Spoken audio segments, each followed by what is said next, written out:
70ാമത് ദേശീയ ചലച്ചിത്ര പുരസ്കാരങ്ങൾ പ്രഖ്യാപിച്ചു. ഋഷഭ് ഷെട്ടിയാണ് മികച്ച നടൻ. നിത്യ മേനോൻ, മാനസി പരേഖ് എന്നിവരാണ് നടിമാർ. ആനന്ദ് ഏകർഷി സംവിധാനം ചെയ്ത മലയാള ചിത്രം ആട്ടം നിരവധി പുരസ്കാരങ്ങളാണ് വാരിക്കൂട്ടിയത്. കാന്താരയിലെ അഭിനയത്തിനാണ് ഋഷഭ് ഷെട്ടി മികച്ച നടനായി തിരഞ്ഞെടുക്കപ്പെട്ടത്. തിരുച്ചിത്രമ്പലത്തിലെ അഭിനയത്തിന് നിത്യ മേനോനും കച്ച് എക്സ്പ്രസിലെ അഭിനയത്തിന് മാനസി പരേഖും മികച്ച നടിമാരായി. ആനന്ദ് ഏകർഷി സംവിധാനം ചെയ്ത മലയാള ചിത്രം ആട്ടമാണ് മികച്ച ചിത്രം. മികച്ച തിരക്കഥ, എഡിറ്റിംഗ് പുരസ്കാരങ്ങളും ആട്ടം സ്വന്തമാക്കി. മഹേഷ് ഭുവനേന്ദാണ് ആട്ടത്തിന്റെ എഡിറ്റിംഗ് നിർവഹിച്ചത്. സൗദി വെള്ളക്കയിലെ ചായും വേലിന് ബോംബെ ജയശ്രീ മികച്ച പിന്നണി ഗായികയെ തിരഞ്ഞെടുക്കപ്പെട്ടു. മാളികപ്പുറത്തിലെ ശ്രീപദാണ് മികച്ച ബാലതാരം.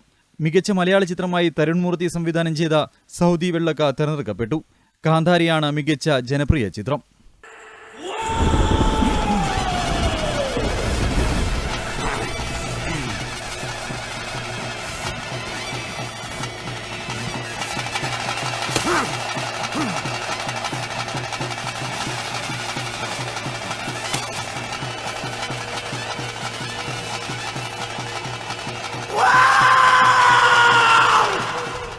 News desk, Kannur vision.